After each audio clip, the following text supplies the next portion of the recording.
तो guys last session में हम लोगों की बात हुई थी पॉलीमॉर्फिज्म की, है ना। बड़ा ही इंपॉर्टेंट टॉपिक था पॉलीमॉर्फिज्म।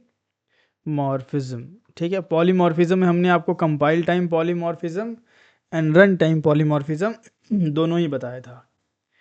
एंड पॉलीमॉर्फिज्म से हमने एक चीज़ देखी कि हमारा जो कोड होता है वो रिड्यूस हो जाता है।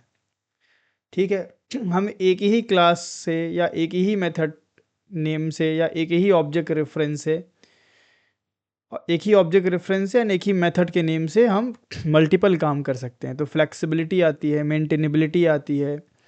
ठीक है, इनहेरिटेंस यूज़ करते हैं, हम मेथड्स को ओवरराइड करते हैं। ठीक है, तो हमने देखा था कि किस तरीके से कंपाइल टाइम पॉलीमॉर्फिज्म अचीव होगा, किस तरह से रन टाइम होगा। एंड उसके साथ साथ हमने आपको अपकास्टिंग का भी कंसेप्ट बताया था। तो आज हम लोग अपने सेशन की शुरुआत करेंगे अपकास्टिंग एंड डाउन कास्टिंग से, जो कि डाउन कास्टिंग की बात नहीं किया था हम लोगों ने लास्ट सेशन में। तो up casting and down casting को भी आप समझ लें, ये भी इंपॉर्टेंट है। ठीक है, अप कास्टिंग क्या होता है, मैं सही से लिख देता हूँ यार। Up casting, up casting and down casting. ठीक है, अप कास्टिंग तो हमने आपको कल के सेशन में बताया था कि अप कास्टिंग का मतलब ये होता है कि हम सब क्लास टाइप को, ठीक है, सुपर क्लास टाइप में डाल दें। ठीक है, जैसे कि एग्जांपल के तौर पे मेरे पास एक मान लो क्लास है, ये मान लो मेरे पास क्लास है डेमो। ठीक है, एंड मेरे पास एक डेमो की चाइल्ड क्लास भी है। ठीक है, एक मेरे पास डेमो की चाइल्ड क्लास भी है। एक मिनट, हाँ, एक मेरे पास डेमो की चाइल्ड क्लास है जिसका नाम है फैमो। ठीक है, एंड यहाँ क्या रहा है, फैमो एक्सटेंड्स कर रहा है डेमो को। ठीक है, फैमो एक्सटेंड्स डेमो। तो अगर मैं ऑब्जेक्ट बनाता हूँ फैमो का, न्यू फैमो, ठीक है, तो मैं इसको स्टोर कर सकता हूँ किसके रेफरेंस में, डेमो के रेफरेंस में। इसका मतलब कि चाइल्ड ऑब्जेक्ट तो चाइल्ड का बना है, लेकिन उसको हम होल्ड किस में कर रहे हैं, उसको हम होल्ड कर रहे हैं उसके पेरेंट टाइप रेफरेंस में। एंड इसी को बोलते हैं हम लोग अपकास्टिंग। ठीक है, यही हमारा क्या है, यही है हमारा अपकास्टिंग। ध्यान रहे, अपकास्टिंग करते समय आपको कोई एक्सप्लिसिटली कुछ लिखने की जरूरत नहीं है। आप डायरेक्ट चाइल्ड का ऑब्जेक्ट पेरेंट के रेफरेंस में डाल सकते हैं, क्योंकि चाइल्ड हमेशा अपने पेरेंट टाइप का होता है। ठीक है, चाइल्ड अपने चाइल्ड टाइप का भी होता है, फेमो फेमो टाइप का भी है, और फेमो डेमो टाइप का भी है, फेमो ऑब्जेक्ट टाइप का भी है। कि कहीं कहीं ना कहीं डेमो किसको एक्सटेंड्स कर रहा होगा, ऑब्जेक्ट क्लास को। ठीक है, एक्सटेंड्स ऑब्जेक्ट। तो हम फेमो को ऑब्जेक्ट बना के फेमो के रेफरेंस में भी रख सकते हैं, फेमो को ऑब्जेक्ट बना के हम डेमो के रेफरेंस में भी रख सकते हैं, हम ऑब्जेक्ट की टाइप रेफरेंस में भी रख सकते हैं। इसी को हम बोलते हैं अपकास्टिंग। दूसरा आता है हमारा डाउन कास्टिंग। ठीक है, दूसरा हमारा होता है डाउन कास्टिंग, ये भी समझ लें। डाउन कास्टिंग, डाउन कास्टिंग क्या होता है, डाउन कास्टिंग का कतई ये मतलब नहीं होता है कि आप पेरेंट का ऑब्जेक्ट बना करके चाइल्ड में रख पाएंगे। अपकास्टिंग मतलब होता है कि चाइल्ड का ऑब्जेक्ट बना के हम पेरेंट में रख रहे हैं, इसको हम लोग अपकास्टिंग बोलते हैं। लेकिन अगर डाउन कास्टिंग आप ये समझ रहे हैं कि हम पेरेंट का ऑब्जेक्ट बना के चाइल्ड में रख देंगे, तो ये नहीं पॉसिबल नहीं है। तो फिर डाउन कास्टिंग का एक्चुअली मतलब हुआ क्या, ये अपकास्टिंग तो सही है, चाइल्ड का पेरेंट में जाएगा, पर डाउन कास्टिंग में पेरेंट का ऑब्जेक्ट चाइल्ड रेफरेंस में कभी नहीं जा सकता। इसका मतलब कि अगर आप ये लिखते हो न्यू डेमो, ठीक है, और आप ऐसा करते हो फैमो एफ, तो क्या ये वैलिड है, नहीं, यह है इनवैलिड। तो डाउन कास्टिंग का मतलब ये होता है कि अगर अगर आपने पहले से अपकास्टिंग की हुई है, ठीक है, आपने पहले से अपकास्टिंग की हुई है, एंड इस डेमो डी में जिस चाइल्ड का ऑब्जेक्ट है आप उसी रेफरेंस में वापस से उसको डालना चाहते हैं तो उस प्रोसेस को डाउन कास्टिंग बोलेंगे। मैं एक्सप्लेन करता हूँ मैं क्या बोल रहा हूँ। जैसे कि एग्जांपल के तौर पे मेरे पास मेरे पास एक ऑब्जेक्ट बनाया गया फेमो का। मैंने किया न्यू फेमो, और फेमो का किस में हमने होल्ड कर दिया, डेमो में। इसको हम लोग क्या बोलेंगे, अपकास्टिंग। अपकास्टिंग। अब हम क्या करेंगे, हमें क्या करना है, हमें भाई हमें इस डी में जो ऑब्जेक्ट है उसको वापस से फेमो में डालने का है, वापस से फेमो में डालने का है। तो कैसे करेंगे, तो उसके लिए आप बोलेंगे फेमो एफ टाइप का रेफरेंस बनाएंगे और इज इक्वल टू कर देंगे यहाँ पे डी। और अब मैं आपसे एक सवाल पूछूंगा कि इन दोनों में, फेमो और डेमो में पेरेंट कौन है, आप मुझे बताइए। डेमो और फेमो में पेरेंट कौन है, डेमो। डेमो पेरेंट है, फेमो चाइल्ड है। ठीक है, अभी आप क्या कर रहे हैं, पेरेंट के रेफरेंस को, ठीक है, चाइल्ड के रेफरेंस में असाइन कर रहे हैं। अब बात यहाँ पे ये है कि इस डेमो के पेरेंट के रेफरेंस में एक्चुअली ऑब्जेक्ट किसका है, हाँ ऑब्जेक्ट किसका है, ऑब्जेक्ट फेमो सर। फेमो फेमो का। का। तो आप ये काम कर सकते हैं, लेकिन आपको यहाँ पे एक्सप्लिसिटली करना पड़ेगा, यहाँ पे आपको लिखना पड़ेगा कि इसके अंदर डी के अंदर फेमो है, तो फेमो टाइप में कन्वर्ट कर रहा हूँ मैं वापस से। लेकिन यहाँ पे एक एक्सेप्शन आ सकता है, या मैं बोलूँ उसको कि एक रन टाइम पे एरर आ सकता है, जिसको हम लोग बोलते हैं class cast exception. Class cast exception कब आता है समझो। आप ये बताओ कि डेमो की सिर्फ फेमो चाइल्ड हो सकती है या डेमो के और भी कोई चाइल्ड क्लासेस हो सकती हैं, हो सकती है सर। हो सकती है। मान लो एक है टेस्ट नाम की इसकी चाइल्ड क्लास, डेमो के डी रेफरेंस में सिर्फ फेमो का ऑब्जेक्ट स्टोर हो सकता है या टेस्ट का भी ऑब्जेक्ट स्टोर हो सकता है, फेमो का ही हो सकता है सर। क्यों, डेमो के पेरेंट में टेस्ट उसकी चाइल्ड नहीं है। हाँ तो हो सकता है, दूसरा नाम देना पड़ेगा ना। दूसरा नाम क्यों देना पड़ेगा, डेमो ही डी रखो, इसमें इक्वल टू करके ये ना रख के न्यू टेस्ट कर दो। मैं ये बोला था एक बार असाइन कर दिया ना। नहीं ऐसा ही मतलब ये नहीं, हम बोल ये रहा था। पूछ रहे थे कि यह हो सकता है कि नहीं, इसका बिल्कुल हो सकता है। तो आप ये भी कर सकते हो, दोनों में कोई भी कर सकते हो ना, ये भी वैलिड है, ये भी, दोनों में हाँ कोई भी सर, कर हाँ सकते सर। हो, ये भी कर सकते हो, ये भी कर सकते हो, क्योंकि भाई दोनों ही डेमो की चाइल्ड हैं। तो डेमो के पेरेंट में, डेमो के रेफरेंस में या तो भाई टेस्ट का ऑब्जेक्ट डाल दो, या तो इस डी में फेमो का ऑब्जेक्ट डाल दो। दोनों ही अपकास्टिंग हुआ, दोनों ही हमारा क्या है, अपकास्टिंग है। ठीक, लेकिन जब आप डाउन कास्ट करोगे तो अब इस डी को क्या फेमो में कन्वर्ट कर किया जा सकता है, अगर डेमो में टेस्ट का ऑब्जेक्ट हो। इस रेफरेंस में अभी किसका ऑब्जेक्ट है, टेस्ट का ऑब्जेक्ट है, तो क्या इसको वापस से फेमो में कन्वर्ट कर सकते हैं,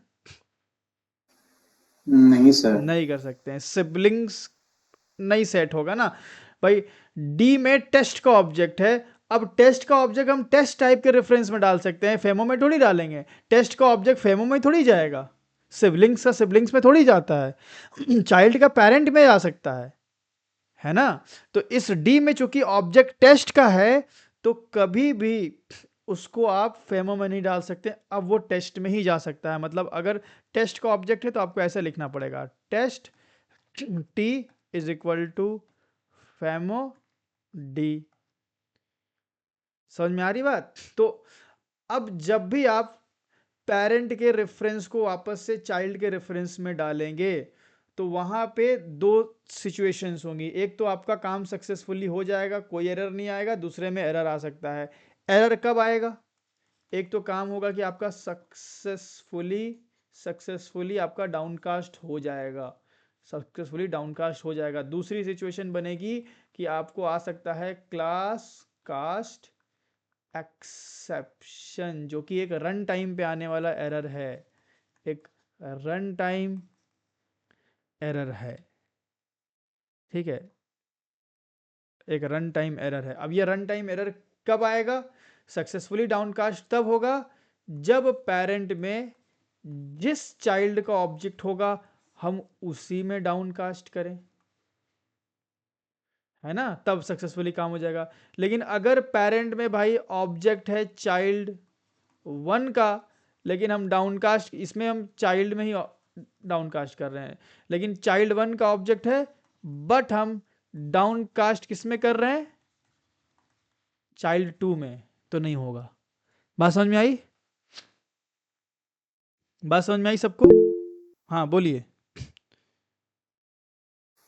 सर अगर हम जो चाइल्ड का वो ऑब्जेक्ट ना देके पेरेंट का ही वो पेरेंट का ही मतलब ऑब्जेक्ट क्रिएट करके उसका कास्टिंग कर सकते हैं, डाउन कास्टिंग नहीं कर उसके सकते, चाइल्ड में। नहीं कर सकते हैं। ये भी नहीं कर सकते हैं कि आप पेरेंट के रेफरेंस में अगर पेरेंट का ऑब्जेक्ट है, पेरेंट ऑब्जेक्ट है, तो उसको आप डाउनकास्ट किसी भी चाइल्ड में नहीं कर सकते। हर केस में क्लास कास्ट एक्सेप्शन आएगा। ये भी नहीं कर सकते, ये भी नहीं कर सकते। डाउन कास्टिंग कहाँ होगी? सिर्फ यहाँ पे कि अगर पेरेंट में जिस चाइल्ड का ऑब्जेक्ट है, मान लो चाइल्ड 1 का ऑब्जेक्ट है, तो आप डाउन कास्ट किस में कर रहे हैं? चाइल्ड 1 में ही। चाइल्ड 1 का ऑब्जेक्ट है तो आप डाउन कास्ट कर रहे हैं चाइल्ड 1 में ही। बस यही पॉसिबल है, और कोई भी डाउन कास्ट पॉसिबल नहीं है। ठीक है ना, क्लियर हुआ ना? हाँ सर। हाँ, ये ध्यान रखिएगा। तो अब कई बार ऐसा होता है कि भाई हमें पता नहीं होता है कि भाई मेरे इस रेफरेंस में ऑब्जेक्ट किसका है। जैसे मैंने एक, मान लीजिए ऐसा एक प्रोग्राम लिखा है, ऐसा कुछ मैंने लिखा demo d is equal to, और हमने किया है new test dot get object. अब आपको पता है कि ये जो, या अब देखो ये सिंटेक्स समझ रहे हो ना भाई, हम क्या कर रहे हैं यहाँ पे? मैं कर रहा हूँ भाई, चेनिंग। हाँ, टेस्ट का एक ऑब्जेक्ट बनाया मैंने और टेस्ट क्लास के ऑब्जेक्ट का एक मेथड चला दिया। कौन सा method? Get O B J, ये मेथड चलाया हमने। तो गेट ओबीजे ने मुझे एक ऑब्जेक्ट दिया, उसको मैंने डेमो डी में होल्ड कर दिया। अब क्या मुझे पता है कि उसने कौन सा ऑब्जेक्ट दिया?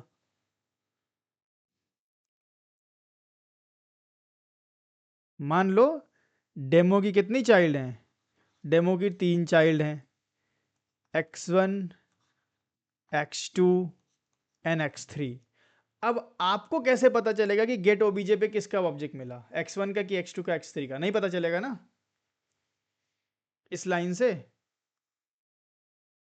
लाइन में पता चल रहा है?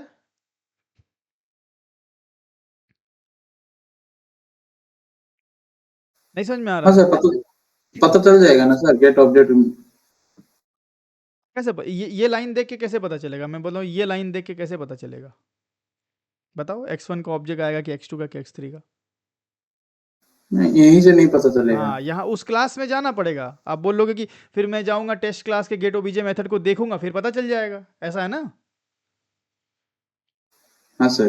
तो ये भी तो हो सकता है कि भाई ये जो गेट ओबीजे मेथड है, वहाँ पे कोई कंडीशन रन हो रही है, उस कंडीशन के हिसाब से आपको ऑब्जेक्ट आएगा। कभी वो कंडीशन बदल भी जाती है, कभी वो कंडीशन कुछ भी हो जाती है। वहाँ पे थोड़ा सा भी कोड बदला तो ऑब्जेक्ट अलग आने लगा। तो जब बड़े एप्लीकेशन में आप हर क्लासेस के हर एक मेथड को देख नहीं सकते। कई बार ये कोई क्लास का कोई मेथड आप नेटवर्क के थ्रू लेकर के आ रहे होते हो कोई ऑब्जेक्ट। तो अब यहाँ पे हमको मान लो अब डेमो में भाई, अब हमें इतना पता है कि भाई या इधर x1 का ऑब्जेक्ट आया होगा या x2 का आया होगा या x3 का आया होगा, हमें ये पता है। और हमें डाउनकास्ट करना है x2 में। तो अगर मैं ऐसे कर दूं कि x2, क्लास का नाम है x2 और ये रेफरेंस का नाम x2 इज इक्वल टू और x2d, तो अगर इस d में x2 का ऑब्जेक्ट होगा तो क्या कोई एक्सेप्शन आएगा? नहीं सर। और अगर इस d में x1 या x3 का ऑब्जेक्ट हुआ तो क्लास एक्सेप्शन आ क्लास जाएगा। कास्ट एक्सेप्शन आ जाएगा। तो यहाँ पे इसका एक सॉल्यूशन है, यहाँ पे इस एक्सेप्शन से बचने का सॉल्यूशन है, जो मैंने बहुत पहले आपको एक ऑपरेटर बताया था, एक्सप्लेन नहीं किया था, instance of operator. Instance of operator से हम क्या कर सकते हैं, हम ये चेक कर सकते हैं कि भाई पेरेंट में किसका इंस्टेंस है, तो अगर उसका है तो डाउनकास्ट करो, अदरवाइज मत करो। ठीक है, मैं आपको दिखा दूं करके, देखो थोड़ा प्रैक्टिकल आते हैं। जैसे कि मेरे पास यहाँ पे बहुत सारी क्लासेस हैं, मेरे पास एक कार नाम की क्लास है, ठीक है, और इसकी एक चाइल्ड उठा लेते हैं BMW, एक ऑल्टो और एक नैनो। ठीक है, 3 चाइल्ड है, हालांकि और भी हैं, मैं 3 खोल रहा हूँ सिर्फ, एंड मैंने लॉन्च खोल दिया। लॉन्च में मैंने ऑब्जेक्ट किसका बनाया, ध्यान दीजिएगा, मैंने ऑब्जेक्ट बनाया BMW का। ठीक है, मैंने ऑब्जेक्ट बनाया BMW का, या इनफैक्ट मैं ऐसा करता हूँ कि मैं एक क्लास बनाता हूँ, ध्यान देना ज़रा, कोड ध्यान देना। मैं गैरेज को डिलीट कर रहा हूँ, फालतू है, एंड स्विफ्ट थार को डिलीट कर रहा हूँ, ठीक है, ये भी काम नहीं है। एंड एक बनाता हूँ गेट टेस्ट नाम की क्लास, ठीक है। और यहाँ पे मैंने दिया पब्लिक वॉइड गेट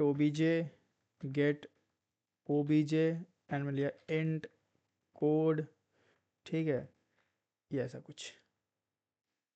मैंने बोला इफ़ अगर कोड की वैल्यू 1111 है तो यहाँ से एक ऑब्जेक्ट रिटर्न करो, रिटर्न न्यू BMW। ठीक है, ध्यान देना। देन मैंने बोला कि एल्स इफ अगर भाई कोड की वैल्यू 2222 है तो ऑब्जेक्ट रिटर्न करो ऑल्टो का। ठीक है, एल्स इफ मैंने बोला कि अगर कोड की वैल्यू है 3333 तो रिटर्न करो ऑब्जेक्ट नैनो का। ठीक है, अच्छा, जब हम रिटर्न स्टेटमेंट लगाते हैं तो रिटर्न टाइप क्या देना पड़ता है, वही जैसा रिटर्न किया है ना। ऑब्जेक्ट तो पेरेंट ऑब्जेक्ट। या मैं, हाँ, तो इस और बाकी लास्ट के एल्स में हम कर देते हैं रिटर्न नल।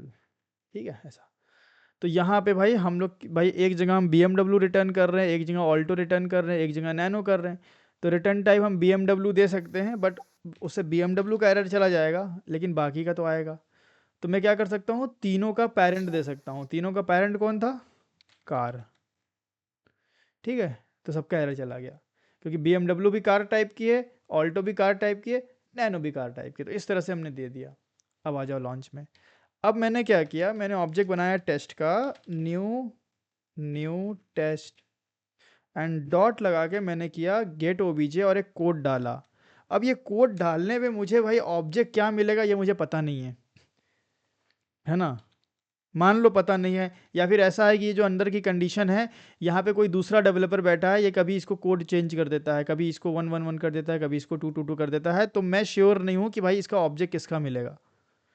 बट मुझे इसको डाउनकास्ट किस में करना है, मुझे इसको डाउनकास्ट करना है ऑल्टो में, मान लो। तो मैंने अगर मान लो ऐसा किया, मान लो कि मैंने अगर ऐसा किया, मैंने किया भाई Alto Alto Alto is equal to, and क्योंकि डाउनकास्ट कर रहे हैं तो एक्सप्लिसिटली लिखना पड़ता है, एंड यहाँ पे लिखा मैंने कार, मतलब कार में जो भी चीज़ है उसको मैंने ऑल्टो में डाउनकास्ट किया। ठीक है, ऑल्टो में डाउनकास्ट करके एंड सिस आउट कर दिया ऑल्टो का माइलेज वाइलेज जो भी है यहाँ पे हम यूज़ कर लेते हैं ऑल्टो डॉट डॉट माइलेज। ठीक है, ये हमने कर दिया, सिंपल। अब 1111 डालने पे क्या ऑल्टो का ही ऑब्जेक्ट आएगा, ये हमें कंफर्म नहीं है। देखो ऑल्टो का ऑब्जेक्ट नहीं आया, क्लास का एक्सेप्शन आ गया, क्योंकि 111 पे किसका ऑब्जेक्ट आया होगा, BMW का। तो जब BMW का ऑब्जेक्ट कार में आया, चाइल्ड का ऑब्जेक्ट पेरेंट के रेफरेंस में आ सकता है, बट BMW का ऑब्जेक्ट अब ऑल्टो में थोड़ी डाल दोगे, क्योंकि BMW ऑल्टो में क्या रिलेशन है, पेरेंट चाइल्ड या सिबलिंग्स। Sibling sir. हाँ, सिबलिंग्स का ऑब्जेक्ट सिबलिंग्स में स्टोर नहीं होता, हमेशा चाइल्ड का पेरेंट में हो सकता है। तो अब यहाँ पे भाई कैसे श्योरिटी किया जाए भाई, तो उसके लिए हम इंस्टेंस ऑफ ऑपरेटर यूज करते हैं। हम बोलेंगे इफ अगर कार में इंस्टेंस ऑफ है किसका, ऑल्टो का, तभी आपको डाउनकास्ट करना है। तभी आपको डाउनकास्ट करना है भाई, अदरवाइज नहीं करना है।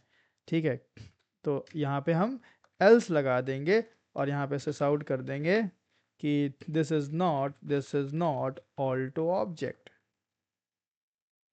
ठीक है, इस तरीके से है ना, परफेक्ट। और जैसे ही अगर मैं यहाँ पे अगर 2 2 2 करूँगा तो अब कार में ऑल्टो का ऑब्जेक्ट आएगा, तो इंस्टेंस ऑफ, क्या कार में इंस्टेंस ऑफ ऑल्टो है? यस, तो ये कंडीशन ट्रू हो जाएगी। मीन्स इंस्टेंस ऑफ ऑपरेटर आपको ये चेक करके देता है कि आपके पर्टिकुलर रेफरेंस में किसका ऑब्जेक्ट है। तो यहाँ पे ऑल्टो का ऑब्जेक्ट मिलेगा तो ऑल्टो माइलेज प्रिंट हो गया। तो अभी आप क्लास कास्ट एक्सेप्शन से बच जाएंगे ना, रिस्क खत्म हो गया।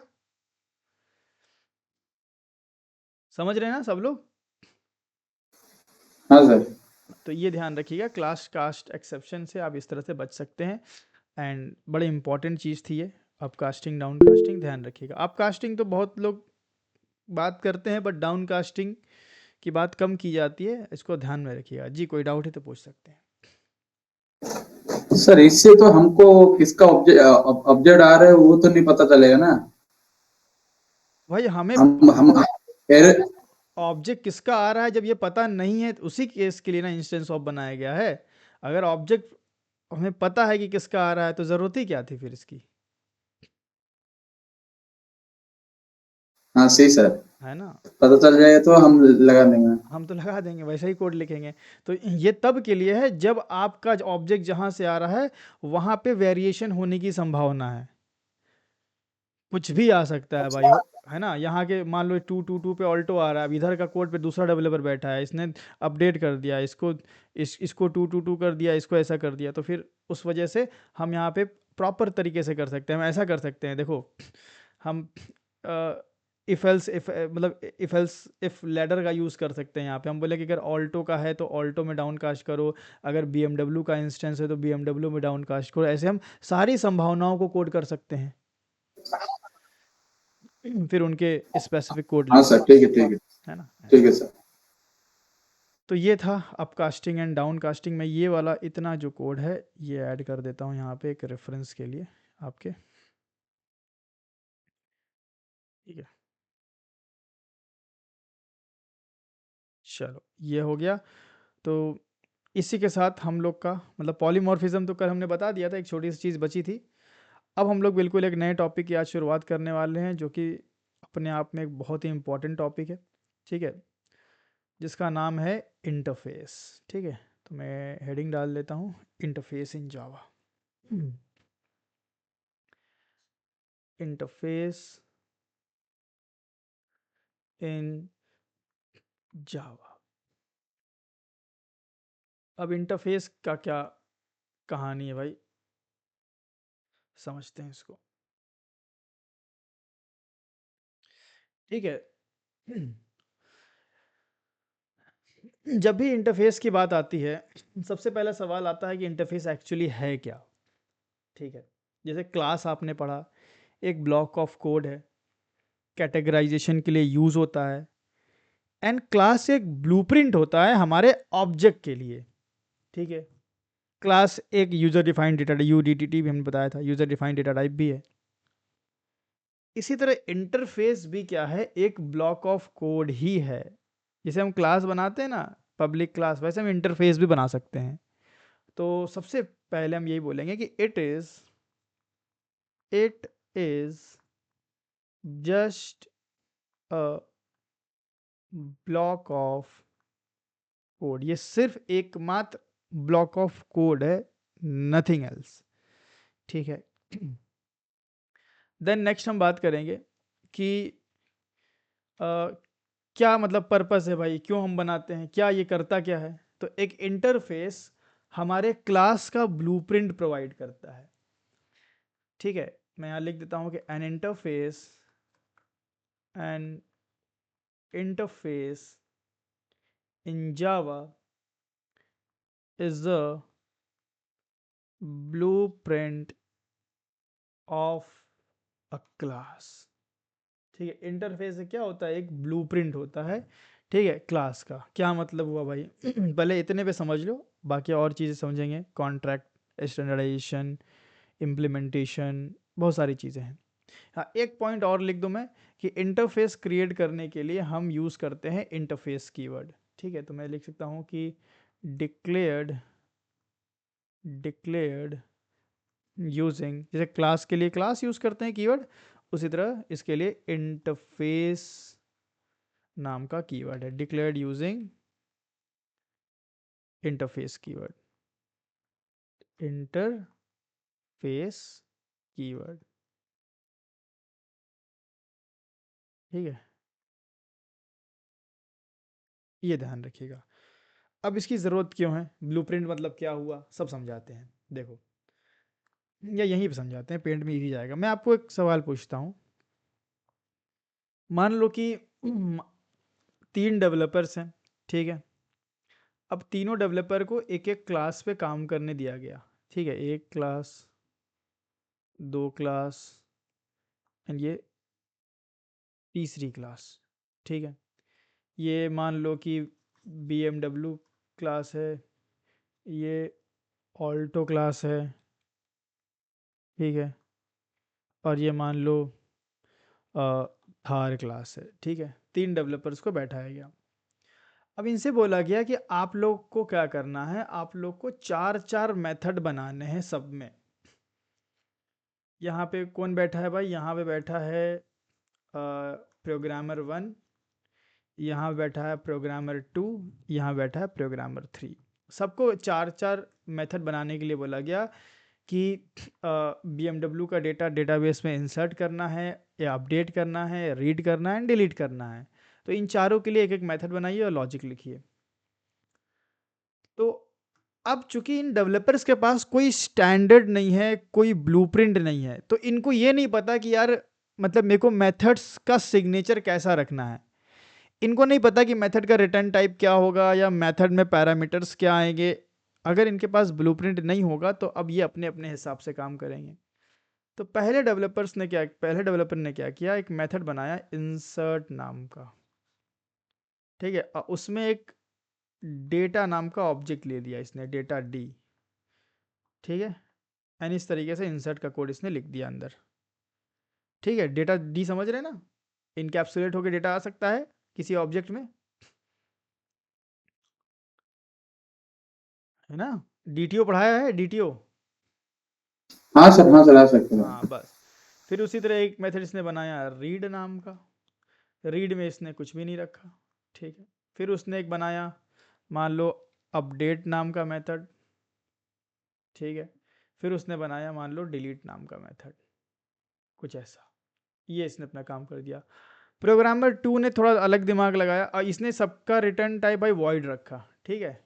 इसने दिमाग लगाया, इसने क्या किया, इसने बोला कि भाई रिटर्न में सबको स्ट्रिंग में दूंगा, ठीक है। मैं प्रिंट नहीं करूंगा रिटर्न, बल्कि स्ट्रिंग रिटर्न कर दूंगा। स्ट्रिंग आप लोगों ने नहीं पढ़ा है, छोड़ दो। इसने बूलियन में रिटर्न दे दिया कि अगर इंसर्ट हो जाएगा तो मैं ट्रू रिटर्न कर दूंगा, और नहीं हुआ तो फॉल्स रिटर्न करूंगा। और इसने इंसर्ट के लिए जो डेटा था उसके लिए इसने अलग ऑब्जेक्ट बना दिया। इसने बना दिया alto data, alto data class दे दिया, एंड जिसके रेफरेंस में डेटा आएगा एंड इंसर्ट होगा। फिर इसने रीड के लिए क्या किया, रीड के लिए इसने सिंपल ही रीड बनाया, कोई दिक्कत नहीं है। अपडेट के लिए इसने नाम दे दिया मान लो, अपडेट के लिए मान लो इसने दे दिया मर्ज, मॉडिफाई, मॉडिफाई। हाँ कुछ भी, मॉडिफाई, मर्ज। डिलीट के लिए दे दिया रिमूव।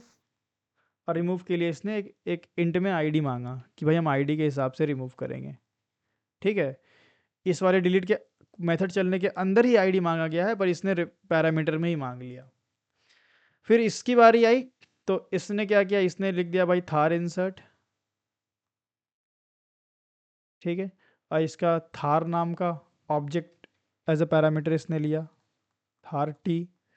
फिर इसी तरह रीड में इसने कर लिया read Thar data, read Thar data.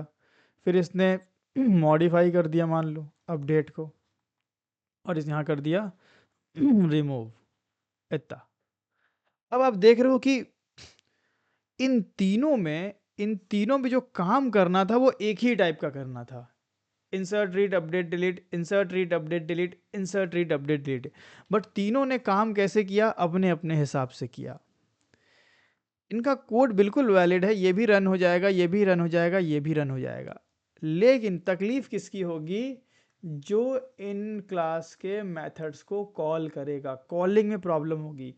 ठीक है, जब मैं इसमें इस BMW के मेथड्स को कॉल करूंगा, ठीक है, तो मुझे भाई insert read update delete method याद करना पड़ेगा। साथ में मुझे ध्यान रखना पड़ेगा कि मुझे डेटा नाम की क्लास में बाइंड करके डेटा देना है। लेकिन जब मैं ऑल्टो में काम कर रहा हूँगा, तो मुझे भाई अब ऑल्टो डेटा में डेटा भेजना पड़ेगा। ठीक है, रिटर्न टाइप मुझे बूलियन मिलेगा, तो मुझे वापस से उस वैल्यू को प्रिंट भी करना पड़ेगा। रिमूव के अब मुझे मेथड भी नए नए याद करना पड़ेगा।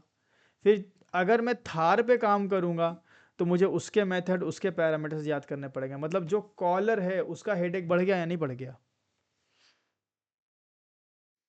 बढ़ गया सर। बढ़ गया। तो प्रॉब्लम नंबर 1 कि जब आपके पास कोई स्टैंडर्ड नहीं होता है, तो जब उन मेथड्स को कॉल किया जाता है, तो वहाँ पे अलग अलग मेथड्स को आपको मेमोराइज करना पड़ेगा, आपको याद करना पड़ेगा, अलग अलग तरीके से डील करना पड़ेगा। मतलब यहाँ पे क्या लॉस हो रहा है? यहाँ पे कंसिस्टेंसी लॉस हो रही है। क्या आपका कोड कंसिस्टेंट है या बिल्कुल हौच पौच है ना? कंसिस्टेंसी नहीं है सर। हाँ, बिल्कुल कंसिस्टेंसी नहीं है। Problem number 1। दूसरी प्रॉब्लम इस कोड में ये है, चूंकि अब देखो, इंसर्ट रीड अपडेट डिलीट अलग है, इसका अलग है, इसका अलग है, तो क्या तीनों का कॉमन पेरेंट हो सकता है?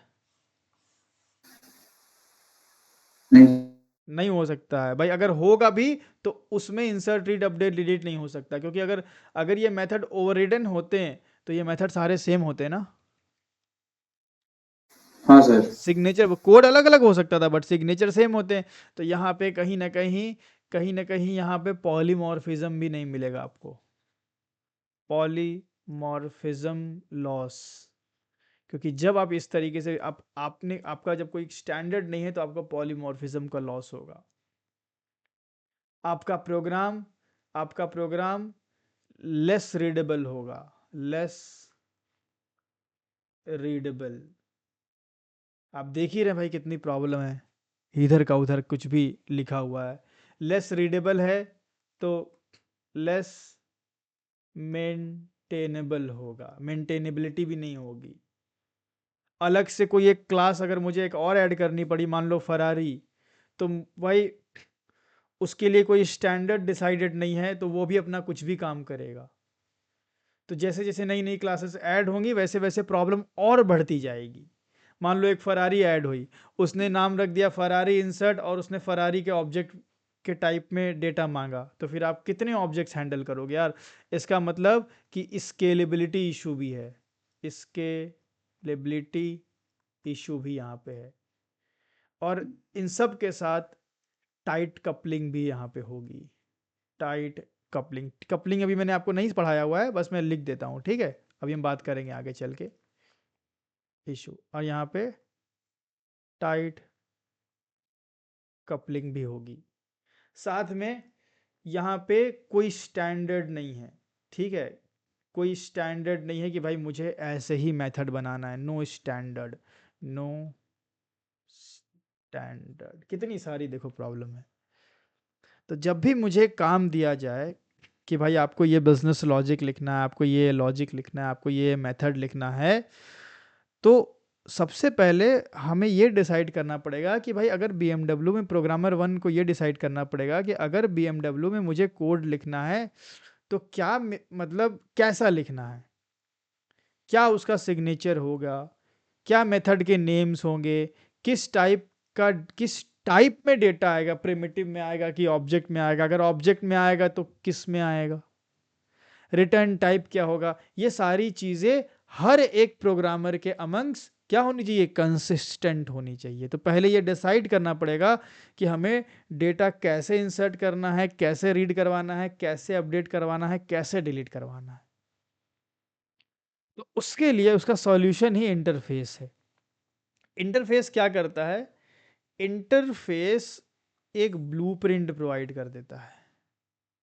ये इंटरफेस हो गया मेरा। हम एक इंटरफेस पहले बना देते हैं, पहले हम एक इंटरफेस बना देते हैं और उसके अंदर हम क्या करते हैं, हम मेथड्स का सिर्फ सिग्नेचर डिफाइन करते हैं। जिसे हम ऐसे लिखेंगे, पब्लिक स्ट्रिंग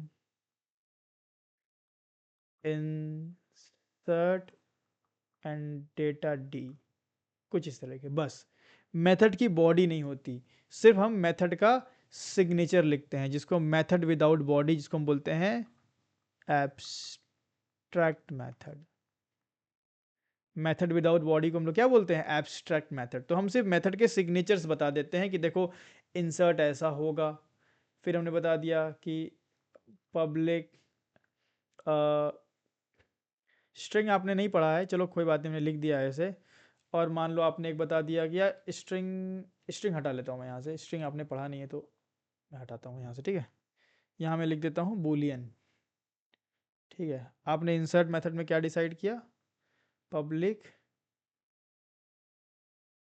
बूलियन इंसर्ट, ठीक है।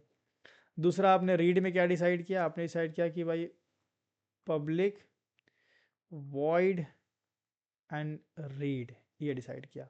अपडेट में आपने क्या किया, पब्लिक वॉइड अपडेट, ये डिसाइड किया।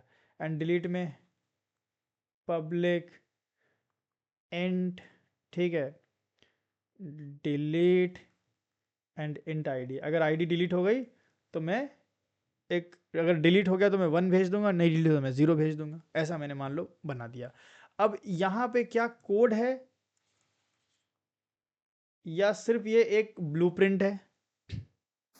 ब्लूप्रिंट है सर। हाँ, ये एक सिर्फ, क्योंकि भाई इंसर्ट का कोड यहाँ नहीं होगा, सिर्फ मेथड के नेम्स लिखे होंगे। तो इंटरफेस बेसिकली क्या है, इंटरफेस एक ऐसा ब्लॉक ऑफ कोड है, ठीक है, which which only which only contains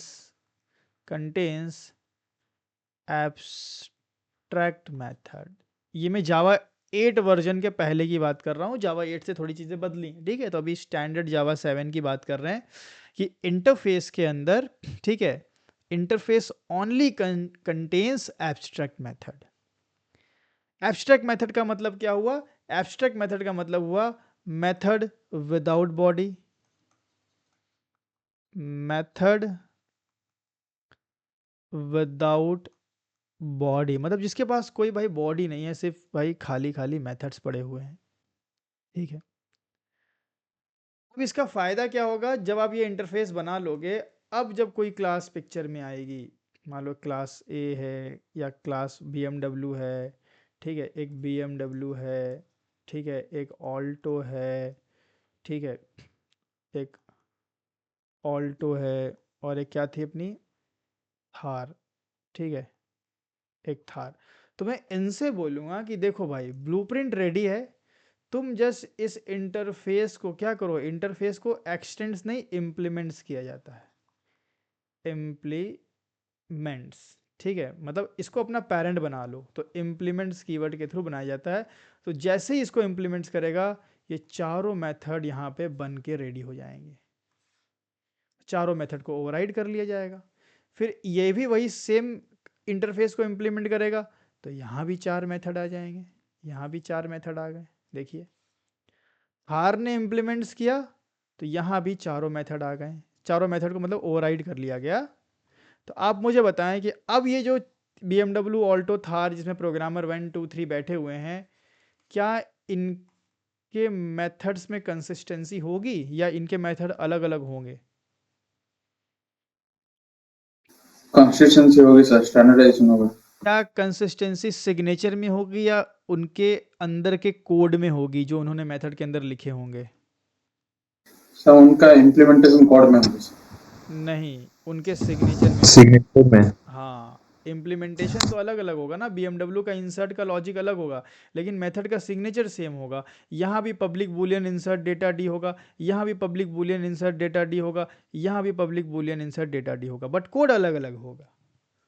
तो इससे जो कॉलर है, इससे जो कॉलर है उसका हेडेक कम हो गया ना।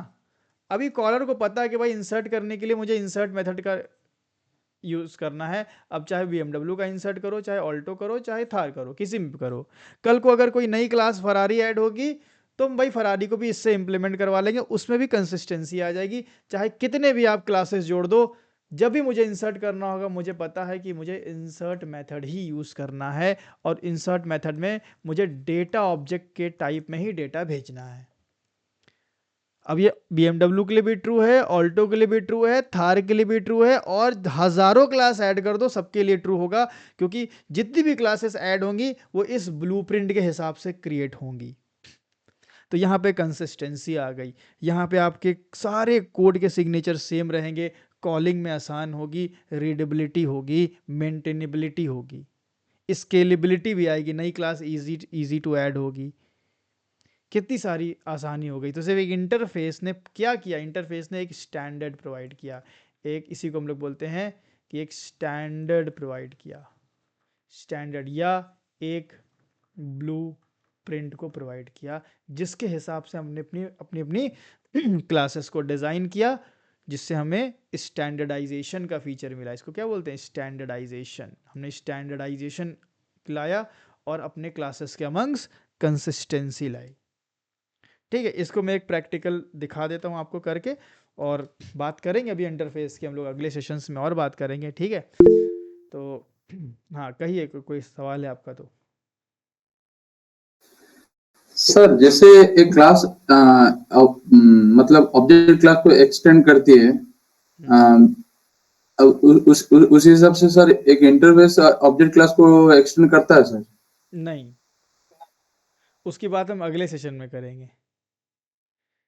जो आप पूछ रहे हो ना, नहीं करता है, स्ट्रेट फॉरवर्ड तो आंसर ये है, लेकिन एक्सप्लेनेशन अभी देंगे तो फिर अलग डायरेक्शन में चला जाएगा। हाँ, और कोई सवाल? ठीक है सर, हाँ, ठीक है सर। सर जो काम हम लोग इंटरफेस के थ्रू कर रहे हैं, ये काम हम पॉलीमॉर्फिज्म के थ्रू भी कर सकते हैं, राइट? एक्चुअली पॉलीमॉर्फिज्म इंटरफेस से भी अचीव होता है, क्लास से भी अचीव होता है। बेसिकली जैसे हम लोग इनहेरिटेंस कर रहे थे, तो हम लोग जैसे यहाँ पे इंटरफेस बना रहे हैं, तो वहाँ पे पेरेंट क्लास बना देंगे, और जो देखिए हमारे पेरेंट क्लास, ऑब्जेक्ट। देखिए आपको अगर आपको अगर मतलब स्टैंडर्डाइजेशन करना है, तो आप ये बोल लो कि भाई इंटरफेस के जगह हम यहाँ बना दें क्लास। हाँ, हाँ, और काम तो वो भी हो जाएगा। जो हम्म, बस इंटरफेस इंटरफेस का मुझे बस ये लग रहा है कि इंटरफेस एक तरीके से फोर्स कर रहा है कि आपको यही मेथड्स ऐसे इम्प्लीमेंट करने ही करने हैं। करेक्ट, अगर आप इंटरफेस बनाते हो ना, तो जब कोई हम्म, क्लास इम्प्लीमेंट करती है तो हम्म। उसको इसकी इम्प्लीमेंटेशन देना कंपलसरी हो जाता है। और वो अलग से कोई और मेथड्स भी अपने अंदर रख सकती है क्लास। हाँ, अलग रख सकती है, स्पेशलाइज्ड मेथड आ सकते हैं, बिल्कुल अलग भी तो आ ये सकते हैं। बेसिकली कंपलसरी करने के लिए करा गया है, बट बाकी इसको हम लोग इनहेरिटेंस के थ्रू भी अचीव कर सकते हैं, जितना देखिए मुझे समझ में आ रहा है। मैं देखिए, एक तो कंपलसरी हो गया, दूसरा ये हो गया कि क्लास जब हम बनाते हैं तो क्लास का अलग से इंस्टेंशिएशन होता है मेमोरी के अंदर। तो जब जब ओके। जब क्लास के पास कोई कोड है ही नहीं, तो क्या उसका इंस्टेंशिएशन का कोई मतलब है? है ना? नहीं है कोई। अगर हम एक क्लास, अगर हम इस पर्पस से क्लास बना रहे हैं कि उसका अपने आप में कोई वजूद नहीं, वो दूसरों के लिए है, तो बेटर है कि क्लास से हम्म, अच्छा आप इंटरफेस बनाएं, क्योंकि इंटरफेस का ऑब्जेक्ट क्रिएट नहीं होता। बट अगर आप पेरेंट को क्लास बना दोगे, तो यहाँ पे आप अदर फीचर्स को फिर इंक्लूड कर सकते हो। तो अदर फीचर्स कैसे, मान लो कि आपको भाई कोई स्टेट को भी पास ऑन करना है, हम्म। या फिर ऐसा हो सकता है कि कार का एक डिफ़ॉल्ट इम्प्लीमेंटेशन देना है। डिफ़ॉल्ट इम्प्लीमेंटेशन मतलब एग्जांपल के तौर पे कि मान लीजिए कि इंसर्ट का लॉजिक आपने पहले से लिख करके रखा हुआ है ऊपर, या एक एग्जांपल के, इंसर्ट छोड़ो, एक मेथड है पॉलिसी। अब आपने एक पॉलिसी का कोड ऑलरेडी राइट करके लिखा हुआ है, पूरा फुल लॉजिक लिखा है पॉलिसी का, आप चाहते हैं कि ये पॉलिसी ये लोग यहाँ से उठा करके यूज़ कर लें सभी, और इस पॉलिसी को कोई भी क्या क्या नहीं कर पाए, ओवरराइड नहीं कर पाए, तो फाइनल बना देंगे इसको हम। अगर एक मेथड है फाइनल पॉलिसी और ये इंटरफेस नहीं क्लास है, तो क्लास में तो हम बढ़ चढ़ के कोड लिख सकते हैं ना, जितना मैंने उतना लिख दो। तो क्या ये इंटरफेस से अचीव हो पाता है ये काम?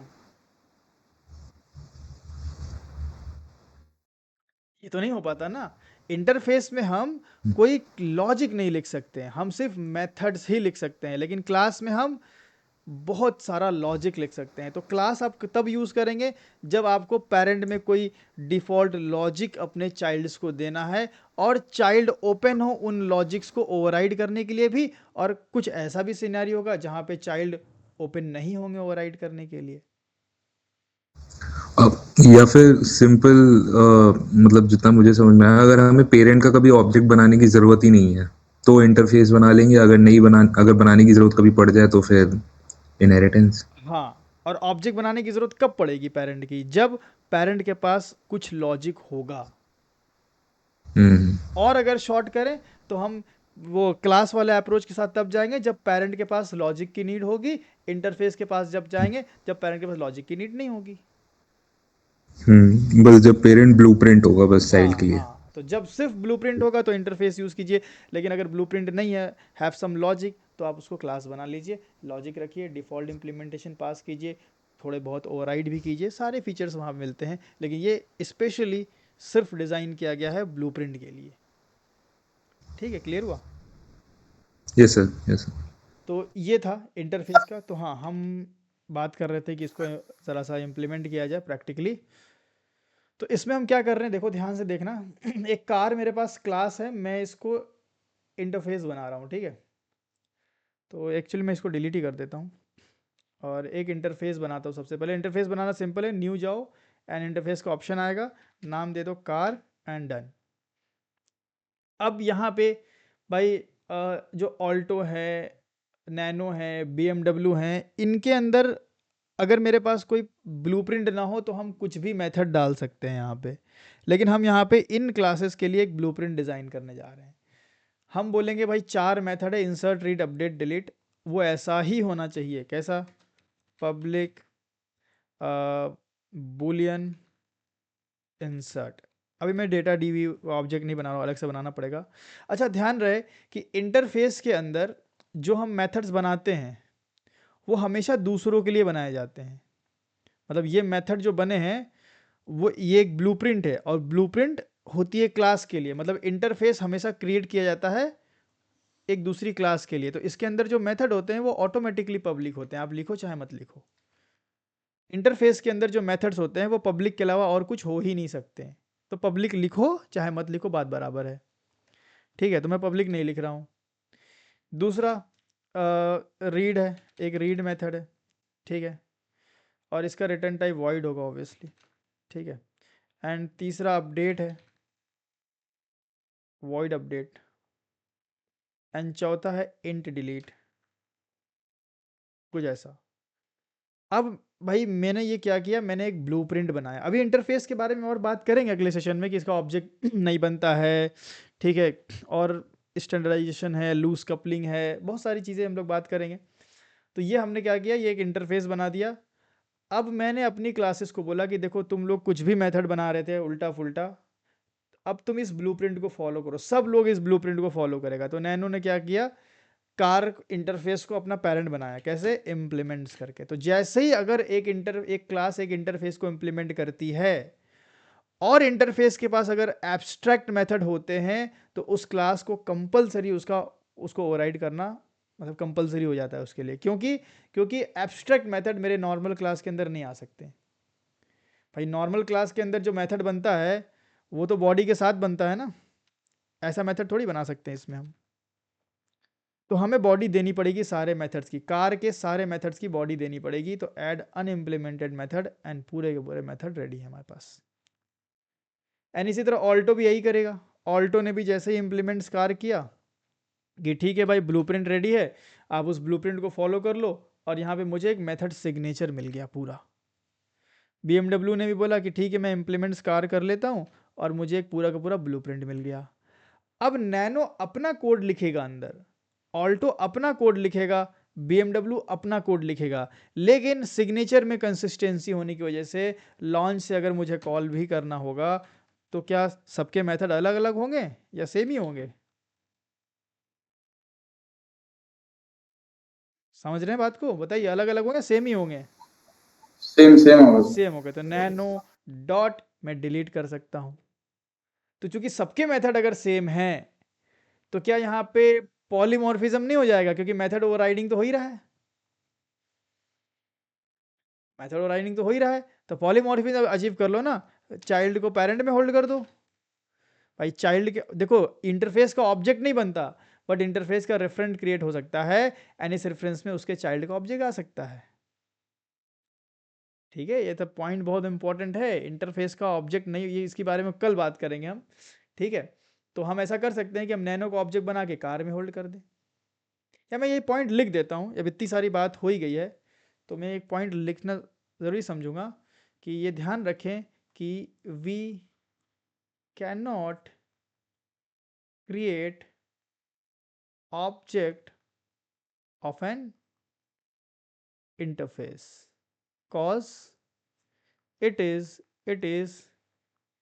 just a blueprint or an incomplete code। ठीक है, एक इनकम्प्लीट कोड है। इंटरफेस कंप्लीट या इनकम्प्लीट कोड है? इनकम्प्लीट। इनकम्प्लीट है तो उसका ऑब्जेक्ट नहीं, उसको मेमोरी में क्या ही होल्ड होगा। ठीक है, तो उसके चाइल्ड्स के ऑब्जेक्ट बनते हैं हमेशा। तो इंटरफेस एक ब्लूप्रिंट है, उसके चाइल्ड के ऑब्जेक्ट बनेंगे। तो नैनो का ऑब्जेक्ट बनेगा, ऑल्टो का बनेगा, BMW का बनेगा। इंटरफेस का ऑब्जेक्ट नहीं बनता क्योंकि उसके अंदर भाई कोई स्टेट नहीं होता इसका। ठीक है, कोई बिहेवियर ही नहीं है, ये तो सिर्फ मेथड के नाम है ना, कोई बिहेवियर ही नहीं है। ठीक है, तो अब हाँ, ये हो सकता है कि हम ऑब्जेक्ट नहीं बना सकते, but we can create reference. ठीक है, we can create we can create interface type reference, and we can also hold its child object in it। ठीक है, हम इसका रेफरेंस बना के इसके चाइल्ड का ऑब्जेक्ट उसमें होल्ड कर सकते हैं, जैसा कि मैंने यहाँ पे किया है। नैनो का ऑब्जेक्ट बना के कार में होल्ड किया, एंड चूंकि मेथड ओवरराइडिंग का फीचर है तो भाई कार के रेफरेंस से मैं डिलीट चला लूँगा।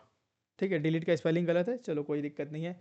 तो अच्छा ये बताओ मुझे कि भाई कार डॉट डिलीट कर रहे हैं तो कंपाइल टाइम पे चेकिंग कहाँ हो रही होगी डिलीट मेथड की? ऑब्जेक्ट से कार में। कार में हो रही होगी, तो डिलीट है, बिल्कुल है। अगर नहीं होता तो एरर आ जाएगा। देखो, तो चेकिंग होगी कंपाइल टाइम पे इंटरफेस में, बट एक्चुअली मेथड किसका चलेगा? जिसका ऑब्जेक्ट होगा। तो यही है पॉलीमॉर्फिज्म।